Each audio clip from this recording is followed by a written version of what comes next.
ಕೆಆರ್ಪುರ ವಿಧಾನಸಭಾ ಕ್ಷೇತ್ರದಲ್ಲಿ ಆಯೋಜಿಸಲಾಗಿದ್ದ ಸೇರ್ಪಡೆ ಕಾರ್ಯಕ್ರಮದಲ್ಲಿ ಸಾರಿಗೆ ಸಚಿವ ರಾಮಲಿಂಗಾರೆಡ್ಡಿ ಅವರ ಸಮ್ಮುಖದಲ್ಲಿ ಬಿಜೆಪಿ ಪಕ್ಷದ ಹಿರಿಯ ಮುಖಂಡರಾದ ಎಂ ಕೇಶವ ಹಾಗೂ ಬಿಎಂ ಕೃಷ್ಣ ಸೇರಿದಂತೆ ಹೊರಮಾವು ಬ್ಲಾಕ್ನ ಸಾವಿರಾರು ಕಾರ್ಯಕರ್ತರು ಬಿಜೆಪಿ ಪಕ್ಷ ತೊರೆದು ಕಾಂಗ್ರೆಸ್ ಪಕ್ಷಕ್ಕೆ ಸೇರ್ಪಡೆಗೊಂಡರು.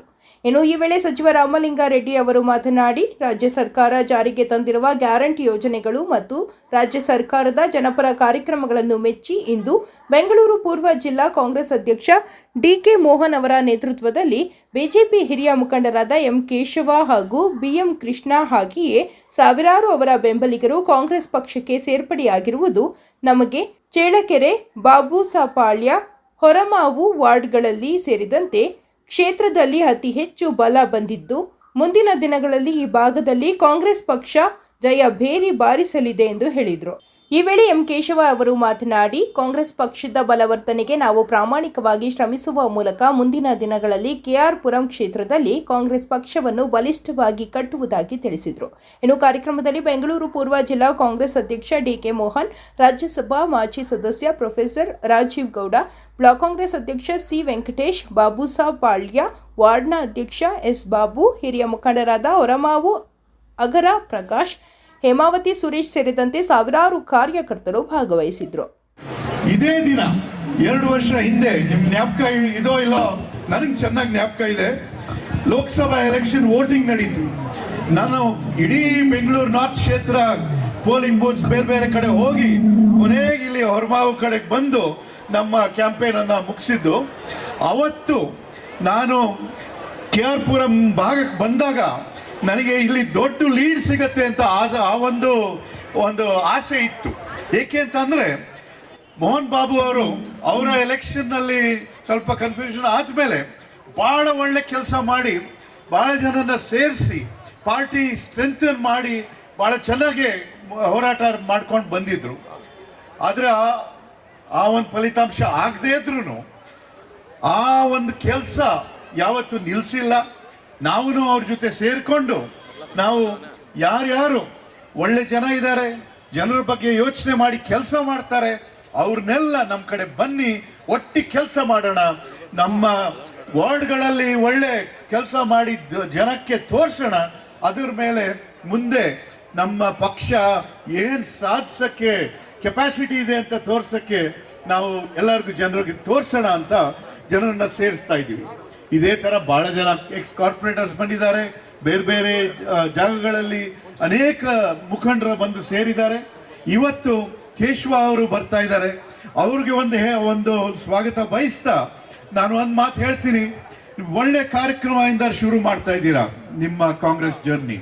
ಇನ್ ಮುಂದೆ ಜನರ ಮಧ್ಯೆ ಹೋಗಿ ಅಲ್ಲಿ ಏನೇನು ಸಮಸ್ಯೆಗಳಿವೆ ನಾವೆಲ್ಲ ಒಟ್ಟಿಗೆ ಕೆಲಸ ಮಾಡಿ ಜನರಿಗೆ ತೋರ್ಸೋಣ.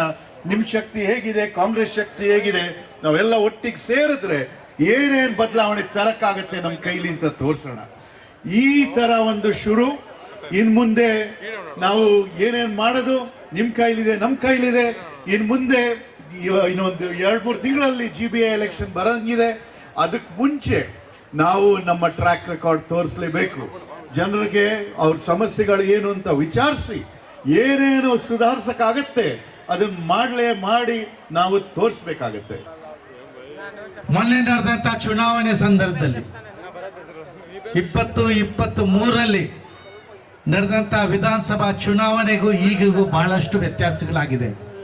ಯಾಕೆಂತ ಹೇಳಿದ್ರೆ ಅನೇಕ ಜನ ಮುಖಂಡರುಗಳು ಇವತ್ತು ಸುರೇಶ್ ರವರಿಂದ ಪ್ರಾರಂಭ ಆಯಿತು, ನಮ್ಮ ರಾಜೇಂದ್ರ ಅವರು ಪ್ರಾರಂಭ ಆಯಿತು, ಇವತ್ತು ಕೇಶವನವರು ಕೂಡ ಇವತ್ತೊಂದು ದಿವಸ ಸೇರ್ತಾ ಇರ್ತಕ್ಕಂಥದ್ದು. ಆಮೇಲೆ ಶಾಂತಮ್ಮನವರು ವರ್ಮನ್ ಆಕೆನ ಇವತ್ತು ಸೇರಿದ್ದಾರೆ.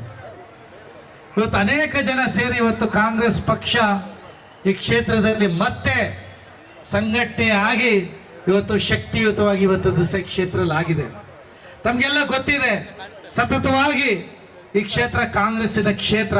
ಒಂದೇ ಒಂದು ಬಾರಿ ಬಿಜೆಪಿ ಗೆದ್ದಿತ್ತಷ್ಟೇ, ಅದು ಆಕಸ್ಮಿಕವಾಗಿ 2008ರಲ್ಲಿ. ಅದಾದ ನಂತರ ಕಾಂಗ್ರೆಸ್ಸೇ ಗೆದ್ದಿತ್ತು.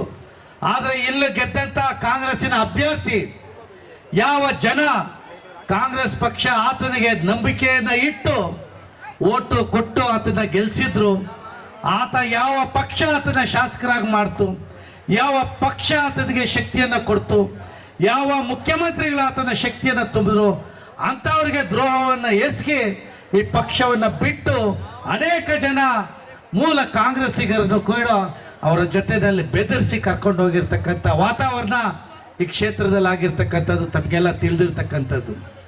ಅಂಥ ಒಂದು ಸಂದರ್ಭದಲ್ಲಿ ಬೈ ಎಲೆಕ್ಷನ್ನಲ್ಲಿ ನಮ್ಮ ನಾರಾಯಣ ಸ್ವಾಮಿ ಅವರು ನಿಂತಿದ್ರು. ಅಂಥ ಒಂದು ಸಂದರ್ಭದಲ್ಲಿ ಕೆಲವು ಜನ ನಾವು ಹಳೆ ಕಾಂಗ್ರೆಸ್ಸಿಗರ ಹಾಗೆ ಗಟ್ಟಿಯಾಗಿ ನಿಂತ್ಕೊಂಡು ಕೆಲಸವನ್ನು ಮಾಡಿದ್ವಿ. ಆದರೆ ಆಗಿದ್ದಂಥ ವಾತಾವರಣದಲ್ಲಿ ನಾವು ಸೋಲನ್ನು ಕಂಡ್ವಿ.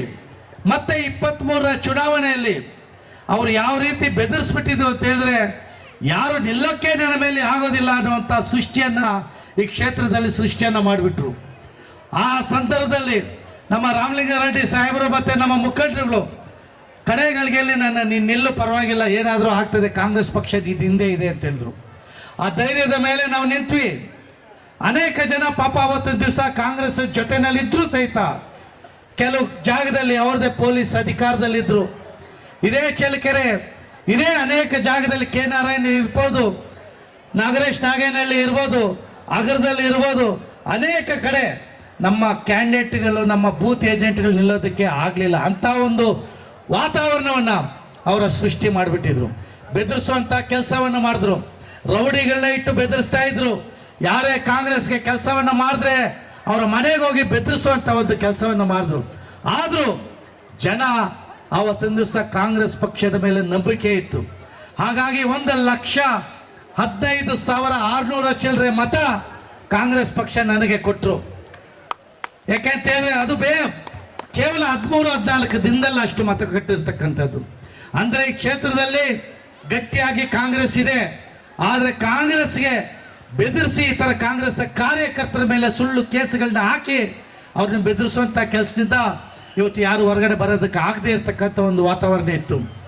23ರ ಚುನಾವಣೆಯಲ್ಲಿ ನಾನು ಸೋತ ನಂತರ ಮಾರನೇ ದಿನದಿಂದನೇ ನಾನು ಕೆಲವು ಮುಖಂಡರ ಜೊತೆ ಸೇರಿ ನಾನು ಹೇಳಿದೆ, ಇವತ್ತು ಕಾಂಗ್ರೆಸ್ ಪಕ್ಷ ರಾಜ್ಯದಲ್ಲಿ ಅಧಿಕಾರದಲ್ಲಿದೆ, ಇದು ಒಂದು ಒಳ್ಳೆ ಅವಕಾಶ ನಮಗೆ ಪಕ್ಷ ಸಂಘಟನೆ ಮಾಡೋದಕ್ಕೆ ಅಂತ ಹೇಳಿ ಆವತ್ತಿನ ದಿವಸ ಎಲ್ಲ ಮುಖಂಡರುಗಳ ಮನೆಗಳಿಗೆ ಹೋಗಿ ಧೈರ್ಯ ತುಂಬಿಸುವಂಥ ಒಂದು ಕೆಲಸವನ್ನು ನಾವು ಮಾಡಿದ್ವಿ. ನನ್ನ ಜೊತೆಯಲ್ಲಿ ಹಳೆಬರು ಇದ್ದಾರೆ, ವೆಂಕಟೇಶು ಬ್ಲಾಕ್ ಪ್ರೆಸಿಡೆಂಟು, ನಮ್ಮ ಸಾಕಮ್ಮ, ಪ್ರಕಾಶು, ಭಾಳ ಜನ, ಅನೇಕ ಬಾಸ್ಕೋ, ನಮ್ಮ ರಾಕಿ, ಇವರೆಲ್ಲರೂ ಇದ್ದಾರೆ, ರತ್ತಮ್ಮ, ಕಲಾ, ಇವರೆಲ್ಲ, ಇವರೇ ಆಂಜಿನಪ್ಪ, ಎಲ್ಲರೂ ನಾವೆಲ್ಲರೂ ಒಟ್ಟಾಗಿ ಸೇರಿ ಪ್ರತಿಯೊಂದು ಮನೆಗೂ ಹೋಗಿ ಅವ್ರಿಗೆ ನಂಬಿಕೆಯನ್ನು ಹುಟ್ಟಿಸುವಂಥ ಕೆಲಸವನ್ನು ಮಾಡಿದ್ವಿ. ಹಾಗಾಗಿನೇ ಇವತ್ತು ದಿವಸ ಅನೇಕ ಜನ ಮುಖಂಡರುಗಳು ಇವತ್ತು ದಿವಸ ಕಾಂಗ್ರೆಸ್ ಪಕ್ಷಕ್ಕೆ ನಂಬಿಕೆ ಇಟ್ಟು ಇವತ್ತು ಸೇರಿದ್ದಾರೆ. ಅದಾದ ನಂತರ ನಮ್ಮ ಲೋಕಸಭಾ ಚುನಾವಣೆ ಬಂತು. ಆ ಲೋಕಸಭಾ ಚುನಾವಣೆಯಲ್ಲಿ ನಮ್ಗೆ ಗೊತ್ತಿತ್ತು, ನಾನು 15,000 ಮತ ಮೈನಸ್ ಆಗ್ತದೆ ಅಂತೇಳಿ ನಮ್ಮ ಪ್ರೊಫೆಸರ್ ರಾಜೇಗೌಡರಿಗೆ ಪೋಲಿಂಗ್ ಆದಮೇಲೆ ಹೋಗಿ ಹೇಳಿದೆ ನಾನು, ಸರ್ ನಮ್ಗೊಂದು 15,000 ಮತ ಕಮ್ಮಿ ಆಗ್ಬೋದು, ಯಾಕೆಂತ ಹೇಳಿದ್ರೆ ಈ ಮೈಗ್ರೇಟ್ ವೋಟರ್ಸ್ ಈ ಕ್ಷೇತ್ರದಲ್ಲಿ ಜಾಸ್ತಿ ಇದ್ದಾರೆ, ಅವ್ರಿಗೆ ಸೆಂಟ್ರಲಲ್ಲಿ ಯಾವುದೇ ಒಂದು ಅಟ್ಯಾಚ್ಮೆಂಟ್ ಈ ಕ್ಷೇತ್ರದ ಬಗ್ಗೆ ಇಲ್ಲ, ಹಾಗಾಗಿ ಅವರ ಓವರಾಲ್ ನೋಡಿ ಅವರು BJP ಪಕ್ಷಕ್ಕೆ ಹಾಕ್ತಾರೆ ಅಂತ ಅವ್ರಿಗೆ ತಿಳಿಸ್ದೆ. ಆಗ ಅವ್ರು ಹೇಳಿದ್ರು ಪರವಾಗಿಲ್ಲ ನೋಡೋಣ ಅಂತ ಹೇಳಿ.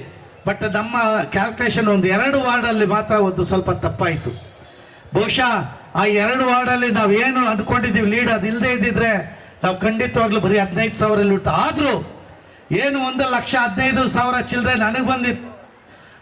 ಲೋಕಸಭೆಯಲ್ಲಿ 1,23,000 ಚಿಲ್ಲರೆ ಓಟ್ ಆಯಿತು. ಅಂದರೆ 8,000 ಓಟು ನಮ್ಮ ಇನ್ಕ್ರೀಸ್ ಆಯಿತು. ಅಂದರೆ ಇಡೀ ನಮ್ಮ ಲೋಕಸಭಾ ಕ್ಷೇತ್ರದಲ್ಲಿ ನೋಡಿದಂಥ ಸಂದರ್ಭದಲ್ಲಿ, ಎಲ್ಲ ಕ್ಷೇತ್ರಗಳ ಹೋಲಿಸಿದಂಥ ಸಂದರ್ಭದಲ್ಲಿ KR ಪುರಂ ಕ್ಷೇತ್ರದಲ್ಲಿ ನಮಗೆ ಸ್ವಲ್ಪ ಬದಲಾವಣೆ ಕಂಡು ಸ್ವಲ್ಪ ಉತ್ತಮ ಕೂಡ ನಮ್ಮ ಓಟ್ ಆಯಿತು. ಹಾಗಾಗಿ ನಾವು ಆಮೇಲೆ ನಾವು ಯಾವತ್ತೂ ಮನೆಯಲ್ಲಿ ಕೂರಲಿಲ್ಲ, ಜನರ ಜೊತೆಯಲ್ಲಿದ್ದು ಯಾವ ಬದಲಾವಣೆಗಳಲ್ಲಿ ಏನೇನೋ ಸ್ವಲ್ಪ ಕಷ್ಟಗಳನ್ನು ನಮ್ಮ ಜನ ಅನುಭವಿಸ್ತಾ ಇದ್ದಾರೆ ಅವರ ಜೊತೆಯಲ್ಲಿ ಹೋಗಿ ಅವರ ಜೊತೆಯಲ್ಲಿ ನಿಂತು ನಮ್ಮ ಕಾರ್ಯಕರ್ತರು ಅನೇಕ ಕೆಲಸಗಳನ್ನ ಮಾಡಿಕೊಟ್ರು. ಹಾಗಾಗಿ ಇವತ್ತೊಂದು ದಿವಸ ನಮ್ಮ ಜನಕ್ಕೆ ನಮ್ಮ ಪಕ್ಷದ ಬಗ್ಗೆ ನಂಬಿಕೆ ಆಗಿದೆ. ಈ ಕ್ಷೇತ್ರದಲ್ಲಿ ಇವತ್ತು ಗೊತ್ತಿದೆ ನಿಮಗೆ, ಯಾರು ತಪ್ಪು ಮಾಡಿದ್ದಾರೆ ಅವರು ನೀರು ಕುಡಿಲೇಬೇಕು. ಅದೇನೋ ಹೇಳ್ತಾರೆ ಗಾದೆಯಲ್ಲಿ, ಯಾರು ಉಪ್ಪು ತಿಂದಿದ್ದಾರೆ ಅವ್ರು ನೀರು ಕುಡಿಲೇಬೇಕು ಅಂತೇಳಿ. ಅಂಥ ಒಂದು ಸ್ಥಿತಿ ಇವತ್ತು ದಿವಸ ಇವತ್ತು ಈ ಕ್ಷೇತ್ರದಲ್ಲಿ ಆಗಿದೆ. ನಾನು ಅದ್ರ ಬಗ್ಗೆ ಹೆಚ್ಚಾಗಿ ಮಾತನಾಡೋದಕ್ಕೆ ಹೋಗಿದ್ದಿಲ್ಲ. ನಮ್ಮ ಉದ್ದೇಶ ಒಂದೇ, ಮತ್ತೆ ಈ ಕ್ಷೇತ್ರದಲ್ಲಿ ಮತ್ತೆ ಕಾಂಗ್ರೆಸ್ ಪಕ್ಷ ಬರಬೇಕು. ಯಾಕೆಂತ ಹೇಳಿದ್ರೆ ಇದು ಕಾಂಗ್ರೆಸ್ ಕ್ಷೇತ್ರ. ಯಾವತ್ತು ಕಾಂಗ್ರೆಸ್ ಈ ಕ್ಷೇತ್ರದಲ್ಲಿ ಬಹಳಷ್ಟು ಬಲಿಷ್ಠವಾಗಿರ್ತಕ್ಕಂಥ ಒಂದು ಪಕ್ಷ. ಇವತ್ತು ಜನರಿಗೆ ಯಾರಾದರೂ ಜೊತೆಯಲ್ಲಿ ಯಾವುದಾದ್ರೂ ಒಂದು ಪಕ್ಷ ನಿಲ್ತದೆ ಅಂತ ಹೇಳಿದ್ರೆ ಅದು ಬರೀ ಕಾಂಗ್ರೆಸ್ ಪಕ್ಷ ಮಾತ್ರ. ಇವತ್ತು ತಮಗೆಲ್ಲ ಗೊತ್ತಿರ್ಬೋದು, ಗೃಹಲಕ್ಷ್ಮಿ ಯೋಜನೆ, ಗೃಹ ಜ್ಯೋತಿ ಮತ್ತು 5 ಪಂಚ ಗ್ಯಾರಂಟಿಗಳ ವಿಚಾರ ತಮಗೆಲ್ಲ ಗೊತ್ತಿದೆ. ಇವತ್ತಿನ ದಿವಸ ಯಾವುದೇ ಒಂದು ಹೆಣ್ಮಗು ಯೋಚನೆ ಮಾಡ್ಬೇಕು ನೀವು. ಇವತ್ತು ಇದುವರೆಗೂ ಸುಮಾರು 50,000 ರೂಪಾಯಿ ಒಂದೊಂದು ಹೆಣ್ಣು ಮಗುಗೂ ಗೃಹಲಕ್ಷ್ಮಿ ಮುಖೇನವಾಗಿ ನಿಮ್ಗೆಲ್ರಿಗೂ ತಲುಪಿರ್ತಕ್ಕಂಥದ್ದು. ಹಾಗಾಗಿ ಇವತ್ತು ನೀವೆಲ್ಲರೂ ಇವತ್ತು ಕೇಶವ ಮತ್ತು ಅವರ ಜೊತೆಯಲ್ಲಿ ಅನೇಕ ಸಂಘಟಕರುಗಳು ಈ ಭಾಗದಲ್ಲಿ, ನಾನು ಹೇಳ್ತಾ ಇದ್ದೇನೆ ನಮ್ಮ ರಾಮಲಿಂಗಾರೆಡ್ಡಿ ಸಾಹೇಬರಿಗೆ, ನಮಗೆ ಚಳ್ಳಕೆರೆ, ಬಾಬು ಸಪ್ಪಾಳ್ಯ, ಹೊರಬಾವು, ಅಗರ, ಕೆನಾರಾಯಣಪುರ, ನಗರೇಶ್ ನಾಗೇನಹಳ್ಳಿ, ಕೊತ್ನೂರು ಈ ಭಾಗದಲ್ಲಿ ಸ್ವಲ್ಪ ಬಲಿಷ್ಠ ಆಗಬೇಕಾಗಿತ್ತು. ಆದರೆ ಇವತ್ತಿನ ದಿವಸ ನಮ್ಮ ಕೇಶವ ಬಂದು ಈ ಭಾಗದಲ್ಲಿ ಮತ್ತೊಮ್ಮೆ ಇನ್ನಷ್ಟು ಬಲಿಷ್ಠವಾಗಿರ್ತಕ್ಕಂಥ ಒಂದು ಸ್ಥಿತಿ ಈ ಕ್ಷೇತ್ರದಲ್ಲಾಗಿದೆ. ಮೊನ್ನೆ 2-3 ದಿನಗಳ ಹಿಂದೆ ನಾವು ಪ್ರಕಾಶ್ ಅವರ ಮನೆಯಲ್ಲಿ ಹೋಗಿ ಅಲ್ಲಿ ಅನೇಕ ಜನ ಹೊರಮಾವಗರದಲ್ಲಿ ಕಾಂಗ್ರೆಸ್ಗೆ ಸೇರ್ಪಡೆ ಆಗಿದ್ದಾರೆ. ಹಾಗಾಗಿ ಇವತ್ತಿನ ದಿವಸ ಕಾಂಗ್ರೆಸ್ ಪಕ್ಷ ಇಲ್ಲಿ ಗಟ್ಟಿಯಾಗಿದೆ. ನಮ್ಮ ನಾಯಕರು ರಾಮಲಿಂಗಾರೆಡ್ಡಿ ಸಾಹೇಬರ ಒಂದು ಮಾರ್ಗದರ್ಶನದಲ್ಲಿ ಈ ಕ್ಷೇತ್ರದಲ್ಲಿ ಮತ್ತೆ ಕಾಂಗ್ರೆಸ್ ಪಕ್ಷ ಬರ್ತದೆ ಅನ್ನುವಂಥ ಮಾತನ್ನು ಹೇಳ್ತಾ ಮಾತಾಡಿದ್ದಾರೆ ತಮ್ಮನ ಕುರಿತು.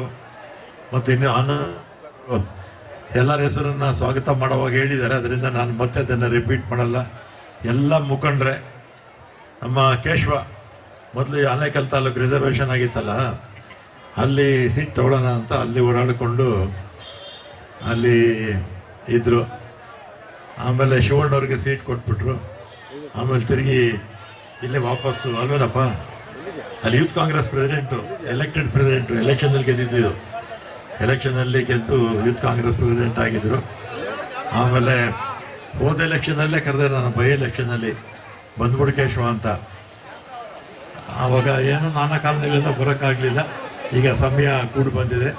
ಕೇಶವ ಮತ್ತು ಕೇಶವನ ಸ್ನೇಹಿತರು ಮತ್ತು ಈ ಭಾಗದಲ್ಲಿ ಇರೋದ್ರಿಂದ 100 ಜನ ಪರಿಚಯ ಇರ್ತಾರೆ. ಅವರೆಲ್ಲ ಮುಖಂಡರನ್ನ ಕರ್ಕೊಂಡು ಇವತ್ತು ಕಾಂಗ್ರೆಸ್ ಪಕ್ಷಕ್ಕೆ, ಮತ್ತೆ ಮೊದಲು ಕಾಂಗ್ರೆಸ್ ಪಕ್ಷನೇ, ಮಧ್ಯದಲ್ಲಿ ಆಗಲೇ ಮೋಹನ್ ಬಾಬು ಹೇಳಿದ್ರಲ್ಲ, ಕಾಂಗ್ರೆಸ್ಸಲ್ಲೇ ಇದ್ದು ಕಾಂಗ್ರೆಸ್ಸಲ್ಲೇ ಗೆದ್ದು ಕಾಂಗ್ರೆಸ್ಸನ್ನೆಲ್ಲ ಕರ್ಕೊಂಡು ಹೋಗ್ಬಿಟ್ಟಿದ್ರು. ಮತ್ತು ಈಗ ಕಾಂಗ್ರೆಸ್ನ ಮೋಹನ್ ಬಾಬು ಅವರು ಬಲಿಷ್ಠವಾಗಿ ಕಟ್ಟೋದಕ್ಕೆ ಪ್ರಯತ್ನ ಮಾಡ್ತಾ ಇದ್ದಾರೆ. ಮತ್ತು ಪಾರ್ಲಿಮೆಂಟು ಅಸೆಂಬ್ಲಿನಲ್ಲಿ ಕೂಡ ಒಳ್ಳೆ ಮತಗಳು ಬಂದಿದೆ. ಮತ್ತು ಮುಂದಕ್ಕೆ ವಿಧಾನಸಭೆ ಬರುತ್ತೆ, 28ಕ್ಕೆ ಬರುತ್ತೆ. ಮತ್ತು ಮೋಹನ್ ಬಾಬುವನ್ನು ಶಾಸಕರನ್ನಾಗಿ ಮಾಡೋ ಜವಾಬ್ದಾರಿ ನಮ್ಮೆಲ್ಲರ ಮೇಲೆ ಇರುತ್ತೆ ಅಂತ ಹೇಳಿ, ಮತ್ತು ಇವತ್ತು ಕಾಂಗ್ರೆಸ್ ಪಕ್ಷ ನಮ್ಮ ರಾಜ್ಯದಲ್ಲಿ ಅನೇಕ ಉತ್ತಮ ಕೆಲಸಗಳನ್ನು ನಾವು ಮಾಡಿದ್ದೀವಿ. ಅದರಲ್ಲಿ 5 ಗ್ಯಾರಂಟಿಗಳಿರ್ಬೋದು. ಆ 5 ಗ್ಯಾರಂಟಿಗಳಲ್ಲಿ ಒಂದು ನಮ್ಮ ಇಲಾಖೆದೆ. ಎಷ್ಟು 725 ಕೋಟಿ ಮಹಿಳೆಯರು ಇದುವರೆಗೂ ಬಸ್ಸುಗಳಲ್ಲಿ ಉಚಿತವಾಗಿ ಓಡಾಡಿದ್ದಾರೆ. ಮಹಿಳೆಯರು ಇಡೀ ದೇಶದಲ್ಲಿ ಯಾವ ರಾಜ್ಯದಲ್ಲೂ ಕೂಡ ಇಷ್ಟು ಪ್ರಮಾಣದಲ್ಲಿ ಆಗಿಲ್ಲ. ಈಗ ಚೆನ್ನೈಯಲ್ಲಿದೆ, ಬೆಳಿಗ್ಗೆ ಹೊತ್ತು ಮಾತ್ರ ಒಂದು ಟ್ರಿಪ್ ಇರುತ್ತೆ, ಸಾಯಂಕಾಲ ಒಂದು ಟ್ರಿಪ್ ಇರುತ್ತೆ. ಪಂಜಾಬ್ ಚಿಕ್ಕ ರಾಜ್ಯ, ಅಲ್ಲೊಂದಿತ್ತು. ಅಷ್ಟು ಬಿಟ್ಟರೆ ಉಳಿದಾಗ ಮಹಾರಾಷ್ಟ್ರದಲ್ಲಿ ಅರ್ಧ ಟಿಕೆಟ್ಗಳು, ಅರ್ಧ ಎಷ್ಟು 50 ರೂಪಾಯಿ ಟಿಕೆಟ್ ಇದ್ದರೆ 25 ರೂಪಾಯಿ ಅರ್ಧ ಕನ್ಸೆಷನ್ ಇತ್ತು ಮಹಾರಾಷ್ಟ್ರದಲ್ಲಿ. ಆದರೆ ಉಚಿತವಾಗಿ ನಾವು ಕೊಟ್ಟು ಇಡೀ ದೇಶದಲ್ಲೇ ಮೊದಲೇ ಅವರು ನಾವು ಅಂತೇಳಿ. ಅದೇ ರೀತಿ ಗೃಹಲಕ್ಷ್ಮಿ, ಗೃಹಜ್ಯೋತಿ ಮತ್ತು ಅಕ್ಕಿ, ಅದು ಅಧಿಕವಾಗಿ ಅಕ್ಕಿ ಕೊಡುವಂಥದ್ದು, ಇದೆಲ್ಲ ಕೂಡ ಕಾಂಗ್ರೆಸ್ ಪಕ್ಷ ಯಾಕೆ ಮಾಡ್ತು ಅಂದರೆ ಮೋದಿ BJP ಪಕ್ಷ. BJP ಅಂದರೆ ಏನು ಹೇಳಿ, ಭಾರತೀಯ ಜನತಾ ಪಕ್ಷ.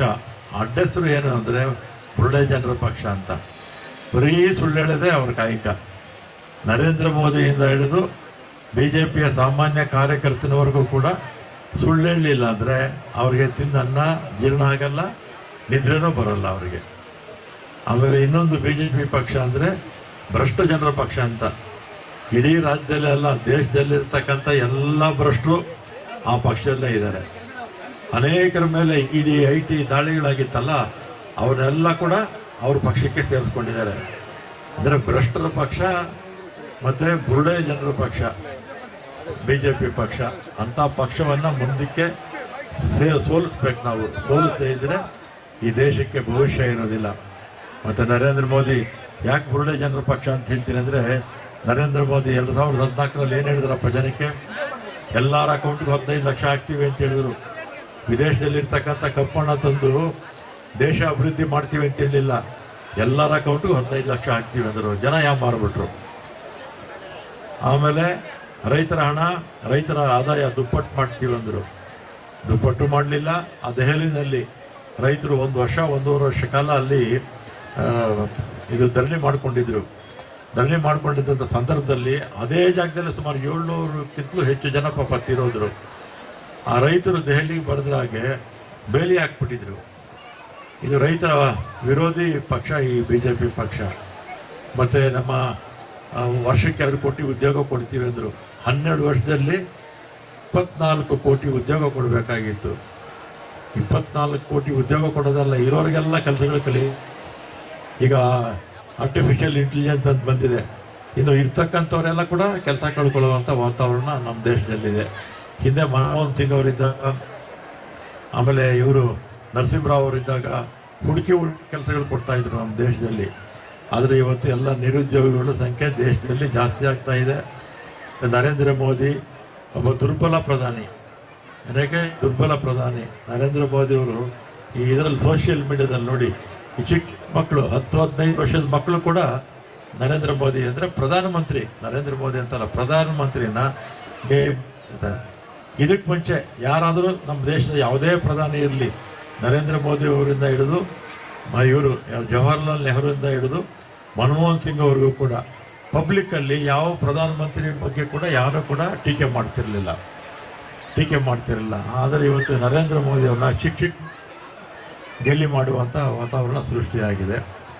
ಆಮೇಲೆ ನಮ್ಮ ಸ್ವಾತಂತ್ರ್ಯವನ್ನು ತಗೊಂಡೋಗಿ ಯಾರು ನಮಗೆ ಲಕ್ಷಾಂತರ ಜನ ಪ್ರಾಣ ಕೊಟ್ಟು ಹಲವಾರು ದಶಕಗಳ ಕಾಲ ನಮಗೆ ಸ್ವಾತಂತ್ರ್ಯ ತಂದುಕೊಟ್ಟಂಥ ಸ್ವಾತಂತ್ರ್ಯವನ್ನು ತಗೊಂಡೋಗಿ ಅಮೇರಿಕಾಗೆ ಟ್ರಂಪ್ ಅವ್ರು ಕೊಟ್ಬಿಟ್ಟಿದ್ದಾರೆ.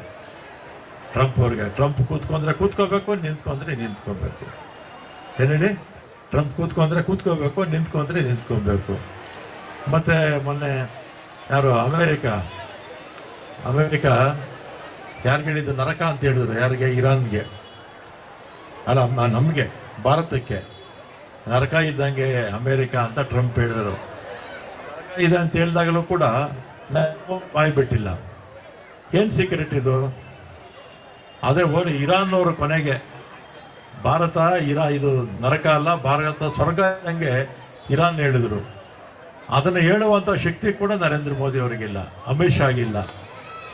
ಅದರಿಂದ ಇಂಥ ಒಂದು ದುರ್ಬಲ ಪ್ರಧಾನಿ, ದುರ್ಬಲ ಸರ್ಕಾರ ಇವತ್ತು ದೇಶದಲ್ಲಿ ಆಳ್ತಾ ಇದೆ.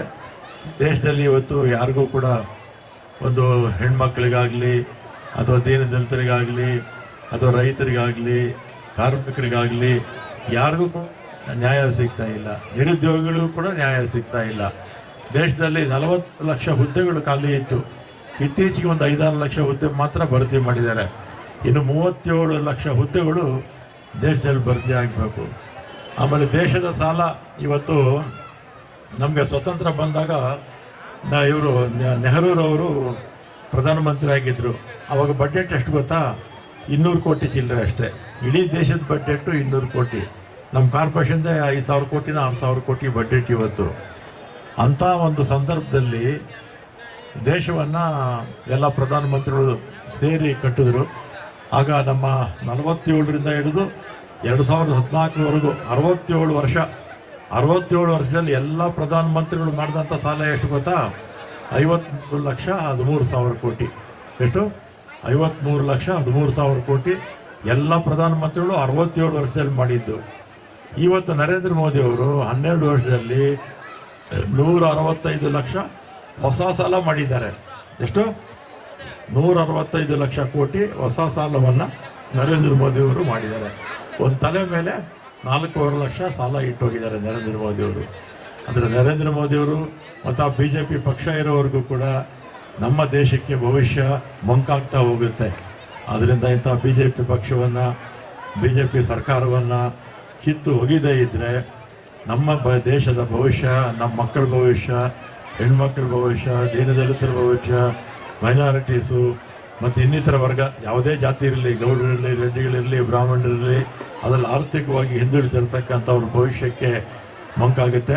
ಈ BJP ಪಕ್ಷ ಯಾವತ್ತೂ ಕೂಡ ದೊಡ್ಡ ದೊಡ್ಡ ಸಾಹುಕಾರರ ಪರ, ಅದಾನಿ ಅಂಬಾನಿ ಈ ಥರ ದೊಡ್ಡ ದೊಡ್ಡ ಸಾಹುಕಾರರ ಪರ.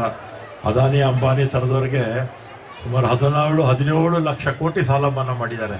ಎಷ್ಟು? 17 ಲಕ್ಷ ಕೋಟಿ ಸಾಲ ಮಾಡಿದ್ದಾರೆ. ಎಲ್ಲ ಬೆರಳೆಣಿಕೆ ಎಷ್ಟು ಜನಕ್ಕಷ್ಟೇ, 10-15 ಜನ ದೊಡ್ಡ ದೊಡ್ಡ ಉದ್ಯಮದಾರರಿಗೆ.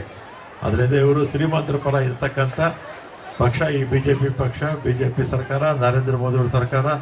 ಮತ್ತು ಇಲ್ಲೂ ಕೂಡ ಕಾಂಗ್ರೆಸ್ ಪಕ್ಷದಲ್ಲೇ ಗೆದ್ದು ಕಾಂಗ್ರೆಸ್ಗೆ ಇಲ್ಲಿ ಮೋಸ ಮಾಡಿ ಕಾಂಗ್ರೆಸ್ಸಲ್ಲಿದ್ದವನ್ನೆಲ್ಲ ಕರ್ಕೊಂಡೋಗಿ ಈಗ BJP ಪಕ್ಷದಲ್ಲಿರ್ತಕ್ಕಂಥ ಅಭ್ಯರ್ಥಿ ಮುಂದೆ ಚುನಾವಣೆಯಲ್ಲಿ ನಮ್ಮ ಮೋಹನ್ ಬಾಬು ಅವ್ರನ್ನ ಹೆಚ್ಚಿನ ಬಹುಮತಗಳಿಂದ ಕಳಿಸೋದ್ರ ಮುಖಾಂತರ ಇಲ್ಲಿ ಕಾಂಗ್ರೆಸ್ ಕೈ ಹಸ್ತದ ಗುರುತನ್ನು ಇಲ್ಲಿ ಮುಂದಕ್ಕೆ ಪರ್ಮನೆಂಟಾಗಿ KR-ಪುರ ಕ್ಷೇತ್ರದಲ್ಲಿ ಇರಬೇಕು ಅಂತೇಳಿ ಎಲ್ಲರಿಗೂ ಧನ್ಯವಾದ ಹೇಳಿ ನಾನು ಮಾತನಾಡ್ತೇನೆ. बोलो कांग्रेस पार्टी के, सोनिया गांधी के, राहुल गांधी के, प्रियंका गांधी के, ಅವ್ರಿಗೆ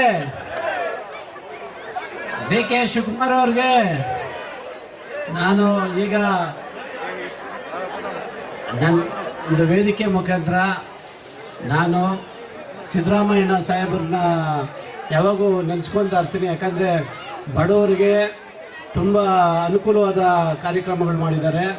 ಅದಲ್ದಿರೇ ನಮ್ಮ ನೆಚ್ಚಿನ ಗುರುಗಳು ಹಾಗೂ ಸಾರಿಗೆ ಸಚಿವರು ಹಾಗೂ ಮುಜರಾಯಿ ಸಚಿವರಾದಂಥ ರಾಮಲಿಂಗಾಡಿ ಸಾಹೇಬರ ಪಾದಗಳಿಗೆ ನಮಸ್ಕರಿಸ್ತಾ, ಈ ಒಂದು ಕಾರ್ಯಕ್ರಮಕ್ಕೆ ನಮಗೆ ಅವರು ಮತ್ತು ಬೈರತಿ ಸುರೇಶಣ್ಣ ಅವರು ಬರಬೇಕಾಗಿತ್ತು ಸಚಿವರು. ಅವರು ಯಾವುದೋ ಒಂದು ಕಾರ್ಯಕ್ರಮದ ನಿಮಿತ್ತ ಬ್ಯುಸಿಯಾಗಿರೋದ್ರಿಂದ ಬರೋಕ್ಕಾಗಲಿಲ್ಲ. ಆಗಲೇ ಶರತ್ ಬಚ್ಚೇಗೌಡರು ಸಾಹೇಬರು ಬರಬೇಕಾಗಿತ್ತು. ಅವ್ರದ್ದು ಸುಮಾರು ಕಾರ್ಯಕ್ರಮ ಇರೋದ್ರಿಂದ ಅವರು ಕಾರಣಾಂತರದಿಂದ ಬರೋಕ್ಕಾಗಿಲ್ಲ. ಈಗ ಎಲ್ಲ ಹಾಗೂ ನಮ್ಮ ಈ KR-ಪುರ ವಿಧಾನಸಭಾ ಕ್ಷೇತ್ರದಲ್ಲಿ ಮುಂದೆ ನಾವು DK ಮೋಹನ್ ಸಾಹೇಬ್ರನ್ನ MLA ಮಾಡಿ ತೋರಿಸ್ಬೇಕು ಅನ್ನೋದಕ್ಕೋಸ್ಕರ ನಾವು ಈಗ ಕಾಂಗ್ರೆಸ್ ಪಾರ್ಟಿ ಸೇರಿದ್ದೀರಿ. ಅದೇ ಅಲ್ದಿರ ಇವತ್ತು ಕಾಂಗ್ರೆಸ್ ಪಾರ್ಟಿ ನನ್ನ ಸ್ವಂತ ಮನೆ. ಅದು ಯಾವುದೋ ಒಂದು ಕಾರಣದಿಂದ ನಮ್ಮ ಗುರುಗಳು ಎ ಕೃಷ್ಣಪ್ಪ ಅವರು ನಮ್ಮನ್ನು ಕರ್ಕೊಂಡು ಬೇರೆ ಪಕ್ಷಕ್ಕೆ ಹೋದರು. ನಾನು ಹೋಗೋಕ್ಕೆ ಇಷ್ಟಪಡಲಿಲ್ಲ. ಅವತ್ತು ನಮಗೆ ಗುರುಗಳು ರಾಮಲಿಂಗಾಡಿ ಸಾಹೇಬರು ಎಷ್ಟೋ ಸತಿ ಹೇಳಿದ್ರು, ಬೇಡ ನೀನು ತಪ್ಪು ಮಾಡ್ತಾ ಇದೀಯ ಅಂತ. ಆದರೆ ಅವತ್ತು ನನಗೆ 18 ವರ್ಷ ವಯಸ್ಸು ಬಂದವಾಗ ಇದೇ ಊರಲ್ಲಿ ಎ ಕೃಷ್ಣಪ್ಪ ಅವ್ರ ಶಿಷ್ಯನಾಗಿ ಬಂದವಾಗ ಏನಾಯಿತು, ಅವ್ರನ್ನೇ ಪಾಲಿಸ್ಕೊಂಡು ಬಂದ್ಬಿಟ್ಟೆ ನನ್ನ ಜೀವನದಲ್ಲಿ. ಪಾಲಿಸ್ಕೊಂಡು ಬಂದಿದ್ದಕ್ಕೋಸ್ಕರ ಒಂದು ಗುರುಗೆ ನಾನು ಮೋಸ ಮಾಡಬಾರ್ದು ಅಂತ ನಾನೇನು ಮಾಡಿದೆ, JDSನ ಟಿಕೆಟ್ ತೊಗೊಂಡು ಆನೇಕಲ್ಲಲ್ಲಿ ಕಂಟೆಸ್ಟ್ ಮಾಡೋಕ್ಕೆ ಹೋದೆ. ಬಟ್ ಆದರೂ ನಾನು ಒಂದಿನೂ JDS ಪಕ್ಷ ಒಂದು ದಿನವೂ ಹೋಗಲಿಲ್ಲ. ನಾನು ಬರೀ ಎಲೆಕ್ಷನ್ ಕ್ಯಾಂಪೇನ್ ಮಾಡಿದ್ದಷ್ಟೇ. ಆದ್ರೂ ಮತ್ತೆ ರಾಮಲಿಂಗಾಡಿ ಸಾಹೇಬರು ಹೇಳ್ದಂಗೆ ಕಾಂಗ್ರೆಸ್ಸಲ್ಲೇ ಇದ್ದೆ. ಮತ್ತು ಇಲ್ಲಿರೋ ಶಾಸಕರು ನಿಮ್ಗೆಲ್ರಿಗೂ ಗೊತ್ತಿರೋದೆ ಅವ್ರು ಯಾವ ಥರ ಅಂತ. ಎಲ್ಲ ರೀತಿ ಕಳಪಗಾರಿ ಮತ್ತು ಬರೀ ಸುಳ್ಳು ಮೋಸ ಅಮರ್ಸ್ಕೊಂಡೇ ಹೋಗ್ತಾವ್ರೆ. ಅವ್ರು ಯಾವ ಕಾರ್ಯಕರ್ತರನ್ನು ಬೆಳೆಸಲ್ಲ, ಯಾರಿಗೂ ಒಳ್ಳೇದು ಮಾಡಲ್ಲ. ಅವರಾಯಿತು, ಅವ್ರ ತಮ್ಮ ಆಯಿತು, ಅವ್ರ ಮನೆ ಆಯಿತು, ಅವ್ರ ಕುಟುಂಬ ಆಯಿತು, ಅಷ್ಟೇ. ಅವ್ರು ಯಾರನ್ನೇ ಆಗಲಿ ಬೆಳೆಸಲ್ಲ, ಮಾಡಲ್ಲ. ಸೊ ಇವತ್ತು ನಮ್ಮ ಗುರುಗಳು ನಮಗೆ ಒಂದು ಪಾಠ ಹೇಳ್ಕೊಟ್ಟಿದ್ದಾರೆ. ಯಾವುದೇ ಕಾರಣಕ್ಕೆ ನಮ್ಮ ಮನೆಗೆ ನಾವು ಬಂದಿದ್ದೀರಿ, ಇವತ್ತು ನಾವು ಕಾಂಗ್ರೆಸ್ ಸಿದ್ಧಾಂತನ ಒಪ್ಪಿ ಬಂದಿದ್ದೀರಿ. ಯಾವುದೇ ಕಾರಣಕ್ಕೆ ನಾವು ಕಾಂಗ್ರೆಸ್ ಪಾರ್ಟಿ ಬಿಟ್ಟು ಹೋಗಲ್ಲ. ಇದಂತೂ ನಾನು ನನ್ನ ಮನೆ ದೇವ್ರ ಮೇಲೆ ಪ್ರಮಾಣ ಮಾಡಿ ಹೇಳ್ತೀನಿ. ಯಾವುದೇ ಕಾರಣಕ್ಕೆ ಅನ್ಯತೆ ಬಯಸ ಹೋಗ್ಬಿಡ್ರಿ. ನನ್ನ ರಕ್ತನೇ ಕಾಂಗ್ರೆಸ್ಸು. ಅದೇ ಕಾರಣಾಂತರಗಳಿಂದ ನನಗೆ ಮೋಸ ಮಾಡಿದ್ರು ಅಷ್ಟೇ. ಗುರುಗೋಸ್ಕರ ನಾನು ಹೋದೆ ಅಷ್ಟೇ. ಈಗ ನನ್ನ ಗುರು ರಾಮಲಿಂಗಾಡಿ ಸಾಹೇಬರು ಮತ್ತು DK ಮೋಹನ್ ಸಾಹೇಬರು ಇದ್ದಾರೆ. ಅವ್ರು ಏನು ಮಾರ್ಗದರ್ಶನ ತೋರಿಸ್ತಾರೋ ಆ ರೀತಿ ನಾನು ಮುಂದಿನ ದಿನಗಳಲ್ಲಿ ನಡ್ಕೊತೀನಿ ಅಂತೇಳಿ ಈ ವೇದಿಕೆ ಮುಖಾಂತರ ಎಲ್ಲ ಬಂದಿರುವಂಥ ಎಲ್ಲ ನನ್ನ ಮಿತ್ರರು, ಹಾಗೆ ನನ್ನ ಸಹೋದರರು ಹಾಗೂ ನನ್ನ ವೆಲ್ವಿಷರ್ ಸುಮಾರು ಜನ ಬಂದಿದ್ದಾರೆ ಕಾಂಗ್ರೆಸ್ ಪಾರ್ಟಿಗೆ ಸೇರೋದಕ್ಕೆ. ದಯವಿಟ್ಟು ಎಲ್ಲರೂ ಬರ್ಮಾಡ್ಕೊಳ್ತಾ ಇದ್ದೀರಿ. ಈ ವೇದಿಕೆ ಮುಖಾಂತರ ಒಬ್ಬೊಬ್ಬರನ್ನೇ ಕರೀತೀರಿ. ದಯವಿಟ್ಟು ಆ ತಂಡ ಬಂದು ಇಲ್ಲಿ ಒಂದು ಶಾಲು ಹಾಕ್ಸ್ಕೊಂಡು ಕಾಂಗ್ರೆಸ್ ಪಾರ್ಟಿಯ ಸಿದ್ಧಾಂತಕ್ಕೆ ಎಲ್ಲರೂ ಬದ್ಧ ಅಂತೇಳಿ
ನಮ್ಮ ಕೇಶವ ಅವರು ಬಾಬು ಸಾಹೇಬ್ ಪಾಳ್ಯದ ಹಿರಿಯ ಮುಖಂಡರು, ಮುಂಚೆ ಯುವ ಕಾಂಗ್ರೆಸ್ ಅಧ್ಯಕ್ಷರು ಆಗಿದ್ದರು.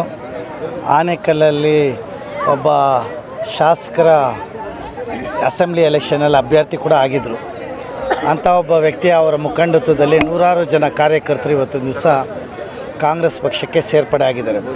ಅದರಲ್ಲೂ ವಿಶೇಷವಾಗಿ ಹೋದ 2023 ಚುನಾವಣೆಯಲ್ಲಿ ಈ ಭಾಗದಲ್ಲಿ ನಮಗೆ ಭಾಳಷ್ಟು ಕಮ್ಮಿ ಓಟ್ ಬಂದಿತ್ತು. ಇವತ್ತು ಈ ಭಾಗದಲ್ಲಿ ಕೇಶವ ಅವರು, ಹಿಂದೆ ನಮ್ಮ ಸುರೇಶ್ ಅವರು, ಅಗ್ರ ಅವರೆಲ್ಲರೂ ಸೇರ್ಪಡೆ ಆದರು. ಅದಾದ ನಂತರ ಇವತ್ತಿನ ದಿವಸ ಕಾಂಗ್ರೆಸ್ ಪಕ್ಷ ಇಲ್ಲಿ ಬಲಿಷ್ಠವಾಗಿ ಬೆಳೆದಿದೆ. ಇವತ್ತು ಇವರಿಷ್ಟೇ ಅಲ್ಲ, ಭಾಳ ಜನ ಅನೇಕರ ಜೊತೆ ನಾವು ಮಾತನಾಡ್ತಾ ಇದ್ದೀವಿ. ಭಾಳಷ್ಟು ಜನ ಒಲವು ತೋರಿಸಿದ್ದಾರೆ. ಅವರೆಲ್ಲರೂ ಸ್ವಲ್ಪ ಟೈಮಿಗೆ ಕಾಯ್ತಾ ಇದ್ದಾರೆ. ಟೈಮ್ ಬಂದಂಥ ಸಂದರ್ಭದಲ್ಲಿ ಇನ್ನೂ ಅನೇಕ ಜನ ಕಾಂಗ್ರೆಸ್ ಪಕ್ಷಕ್ಕೆ ಸೇರ್ಪಡೆ ಆಗ್ತಾರೆ. ಅದರಲ್ಲೂ ಯಾರ್ಯಾರು ಕಾಂಗ್ರೆಸ್ ಪಕ್ಷದಲ್ಲಿದ್ದು ಬಿ ಜೆ ಪಿಗೆ ಹೋಗಿದ್ದಾರೆ ಅವರು ಇನ್ನೂ ಹೆಚ್ಚಿನ ಸಂಖ್ಯೆಯಲ್ಲಿ ಕಾಂಗ್ರೆಸ್ ಪಕ್ಷವನ್ನು ಸೇರ್ತಾರೆ. ಇವತ್ತು ನಮ್ಮ ರಾಮಲಿಂಗಾರೆಡ್ಡಿ ಸಾಹೇಬರು ಬಂದಿದ್ದರು, ರಾಜೀವ್ ಗೌಡರವರು ಬಂದಿದ್ದರು, ಬೈರತಿ ಸುರೇಶ್ ಅವರು ಮಿನಿಸ್ಟ್ರ್ ಅವರು ಬರಬೇಕಾಗಿತ್ತು. ಆದರೆ ಅವರ ಮನೆ ಕಾರ್ಯಕ್ರಮ ಇದ್ದಿದ್ದರಿಂದ ಅವರು ಬರೋದಕ್ಕಾಗೋದಿಲ್ಲ, ನೀವು ಮಾಡಿ ಅಂತ ಹೇಳಿದ್ದಾರೆ. ಇವತ್ತು ಹಿಂದೆ ಬೆಂಗಳೂರು ಜಿಲ್ಲಾ ಉಸ್ತುವಾರಿ ಸಚಿವರು ರಾಮಲಿಂಗಾರೆಡ್ಡಿ ಅವರಾಗಿದ್ದರು.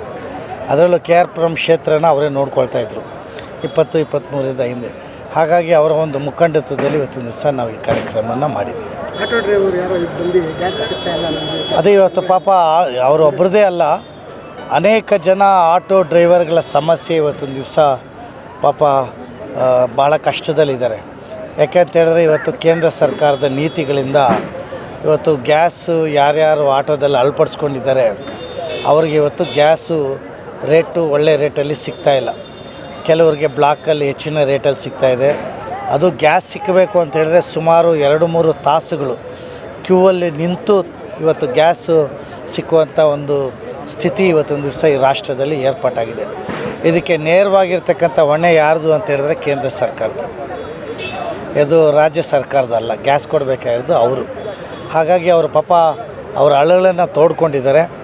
ನಾವು ಇವತ್ತಿನ ದಿವಸ ಕಾಂಗ್ರೆಸ್ ಪಕ್ಷದ ಕಡೆಯಿಂದ ಗ್ಯಾಸ್ ಅಂತೂ ಅವ್ರಿಗೆ ಕೊಡಿಸೋದಕ್ಕಾಗಲ್ಲ. ಆದರೆ ಅವ್ರಿಗೆ ಏನು ನೆರವು ಕೊಡಬೇಕಾಗಿದೆಯೋ ಅದನ್ನು ಮುಂದಿನ ದಿನಗಳಲ್ಲಿ ಇನ್ನು ಕೆಲವೇ ದಿನದಲ್ಲಿ ಬಹುಶಃ 10ನೇ ತಾರೀಕು ಒಳಗಡೆ ನಾವು ಆ ಆಟೋ ಡ್ರೈವರ್ಗಳಿಗೆ ವಿಶೇಷವಾಗಿರ್ತಕ್ಕಂಥ ಒಂದು ಕಾರ್ಯಕ್ರಮವನ್ನು ಈ ಕ್ಷೇತ್ರದಲ್ಲಿ ಹಮ್ಮಿಕೊಳ್ತೀವಿ. ಅವ್ರಿಗೆ ಒಂದು ನಮ್ಮ ಸಹಾಯ ಹಸ್ತವನ್ನು ಕೊಡೋದಕ್ಕೆ ನಾವು ಕಾಂಗ್ರೆಸ್ಸಿಗರು ಸಿದ್ಧರಾಗಿದ್ದೀವಿ.